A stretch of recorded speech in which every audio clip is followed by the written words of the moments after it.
Alors, c'est sûrement l'un de mes animés top 3, ok? Je ne veux aucun jugement, s'il vous plaît. Alors, comment vous dire que d'établir le classement...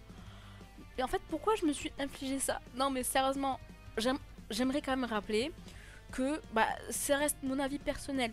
Ce top n'engage que moi et évidemment me ressentir avec les personnages. Vous avez le droit, évidemment, de ne pas être d'accord et encore heureux, hein, sinon ça serait vraiment très triste. Et si c'est le cas, surtout, n'hésitez pas à le partager en commentaire. En tout cas, moi j'espère que vous êtes prêts et c'est parti.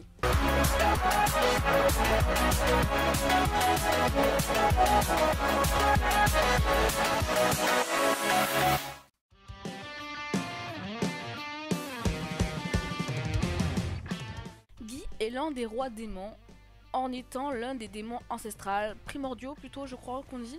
Il connaît Diablo et ce aussi lorsqu'on a rencontré dans le film là, vous savez la Violette par exemple. En soi c'est vraiment, en vrai c'est vrai qu'on le voit pas spécifiquement plus que ça. On l'a pas beaucoup découvert encore.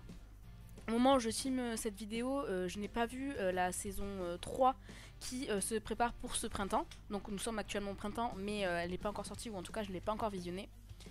Et donc pourquoi il est là, on pourrait se demander vu que je ne l'ai pas beaucoup découvert.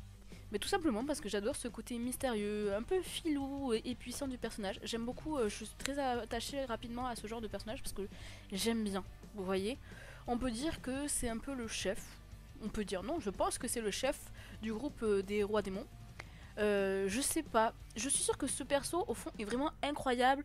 Et puis de toute façon, c'est mon top, je fais bien ce que je veux. Mais je pense que si on nous l'expose plus et qu'on en apprend beaucoup plus, mais ça ne sera pas le cas parce qu'en général, vraiment les personnages secondaires entre guillemets comme ça, on n'a pas beaucoup d'informations. Mais ça suffit à ce qu'il soit ici.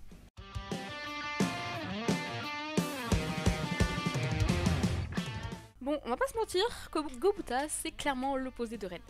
Gobota c'est un gobelin qui est maladroit mais extrêmement sympathique. Il accompagne Limul dans ses aventures et c'est entre guillemets le chef des mini-gobelins, on va dire. Il a beaucoup de problèmes souvent, ou alors il a juste pas de chance tout court, hein, au choix. Mais il reste quand même très courageux, il n'abandonne pas, même dans les moments critiques. Franchement, je l'adore. C'est pas le plus beau des gobelins, malheureusement pour lui son évolution n'a pas été grandement menée. Mais son car design est hyper sympa, en tout cas je le trouve hyper marrant. Parce que oui, il me fait beaucoup rire ce personnage. Il me fait rire notamment par ses défaites contre Akuro. Bref, c'est vraiment un personnage attachant qui me fait rire. Et à partir du moment où je m'attache à toi et en plus t'es drôle, bah il m'en faut pas beaucoup hein.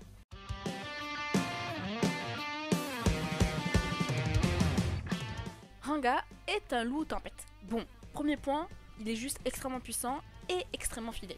Bon, ça reste un loup qu'on peut associer à un chien si vous préférez. Il est dévoué à sa meute et possède des compétences vraiment trop stylées. Bon, ce n'est sûrement plus un bon argument pour cet animé, parce que tout simplement tous les personnages sont beaucoup trop stylés, mais je l'aime trop. Il est juste trop chaud avec les mules, c'est le toutou fidèle par accidence, qui oublie des fois sa taille, parce que n'oublions pas qu'il est vraiment très imposant, mais il est juste trop mignon. J'ai envie de lui faire, vous savez, un gros câlin et lui gratouiller le ventre là, et oh gros, j'ai trop envie de faire les papouilles, voilà.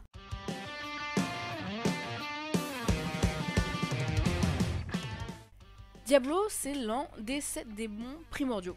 Bon, si je devais le comparer à quelqu'un, ça serait sûrement Sébastien. Je sais pas pourquoi, parce que je trouve qu'ils ont une vibe qui se ressemble.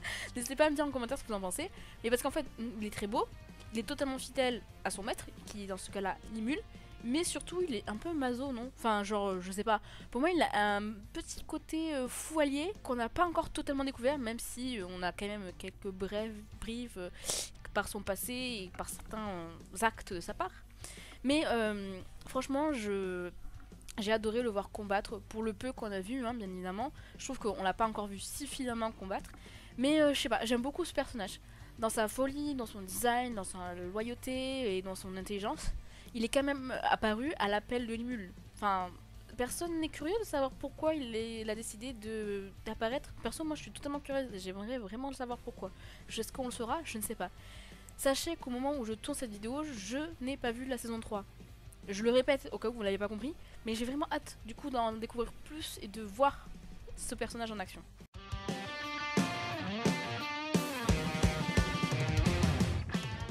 Veldra est un dragon de tempête qui s'est allié à Limul dès le début. C'est d'ailleurs Limul qui l'a libéré de sa prison magique. Bon, certes, c'est un personnage très puissant. Là, franchement, il n'y a pas photo. Il fait partie des plus puissants de la série. Mais je l'aime surtout parce qu'il me fait mourir de rire. Il est en décalé de tout.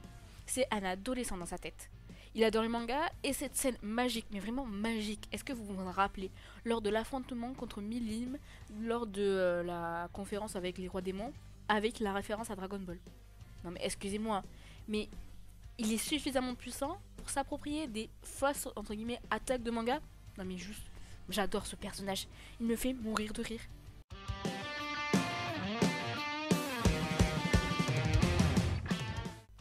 Milim est une puissante dragonne démoniaque qui règne sur une partie du monde des démons. Elle est connue donc pour sa force brutale, mais surtout pour son caractère assez excentrique, ou sa personnalité. Mais elle développe aussi une amitié très spéciale avec Limul. À partir du moment où t'es son ami, t'inquiète, il t'arrivera rien. Écoutez, c'est un personnage qui me fait extrêmement rire aussi. Elle, dans sa tête, c'est pas une adolescente, non, non, non, c'est une enfant. Bon, c'est une enfant avec qui tu ne veux surtout pas avoir de problème, on est bien d'accord. Mais est-ce que la plupart de ces apparitions ne vous font pas rire? Non mais sérieusement, perso si, surtout à la fin. Elle est barjo ce personnage. Franchement, Milim est un personnage tellement pas prise de tête qui veut juste s'amuser. Bon, elle peut détruire un pays juste pour s'amuser. Mais franchement, sinon elle est géniale.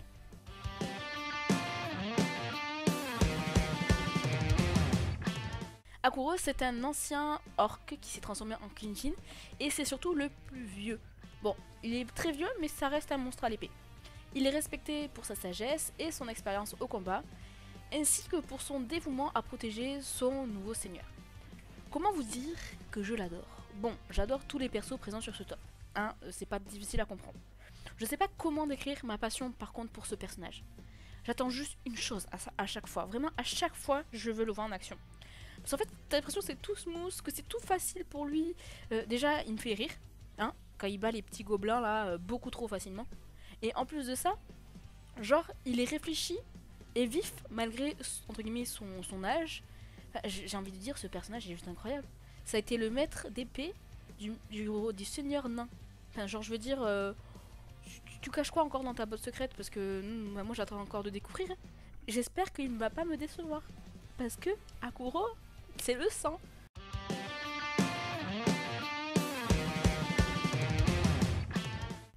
Limul Tempest, oui, vous rêvez pas, je l'ai bien mis en 3ème position. Et le personnage principal donc de cet animé, c'est à la base un homme ordinaire qui se réincarne en slime dans un monde fantastique. Il possède, disons, des pouvoirs assez uniques, et c'est un slime, et je me devais franchement de le mettre dans ce top. Bon, son histoire d'amour, franchement je m'en fous, pour être franche, mais surtout sa mentalité que j'aime, et ses pouvoirs. Première saison, je l'aimais beaucoup, il était réfléchi et fort, quand il fallait, tout simplement. Saison 2, je l'ai surkiffé. Tu t'en prends en mauvaise personne, ben tu payes le prix. Que ce soit le combat contre les hommes ou contre les Crimson, bah franchement, j'ai vécu mes meilleurs moments. Hein. Mais s'il est là, c'est aussi en grande partie grâce à Raphaël. Non mais vous voyez Raphaël, c'est sûrement le perso qui me fait le plus rire. Parce que il n'est pas drôle à proprement parler, on est bien d'accord. Mais il tacle, mais à la perfection, c'est un génie. En fait, pour ceux qui ne savent pas, Raphaël, c'est l'intelligence entre guillemets artificielle que Limul possède et il agit comme un conseiller. Et c'est aussi entre guillemets sa voix de sa raison. Malgré son sérieux, il aime beaucoup taquiner Limul et les autres personnages, même s'il n'y a que Limul qui l'entend à proprement parler. Ce qui ajoute voilà, une petite touche d'histoire, une petite touche d'humour. Il est sarcastique et piquant comme j'aime. J'adore Limul. En fait, le problème de ce top, c'est qu'il y a plein de personnages qui arrivent à la cheville des Limul. Mais en fait, le fait qu'il possède Raphaël, ah, ça le fait monter directement. Désolé, hein, mais ça le fait monter.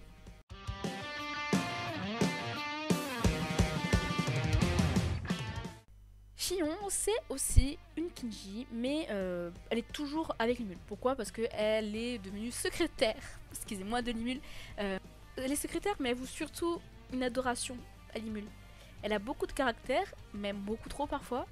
Elle ne sait pas faire du tout la part des choses, mais je l'aime beaucoup. Hein. Je l'aime comme elle est en fait. Après tout, tous les persos ne peuvent pas être réfléchis. C'est pas possible, sinon tu t'ennuierais. Enfin, ça serait toujours les mêmes types, les mêmes schémas de personnages. C'est nul. Shion, elle est certes ultra badass, mais elle est surtout hyper nulle en cuisine. Et les scènes de cuisine de Shion, elles sont magiques. Non mais vraiment, je l'aime vraiment beaucoup. Comment vous dire que Ma vie de Slime c'est vraiment un top 3 et que je me régale à regarder les saisons, enfin en tout cas les 2 premières saisons.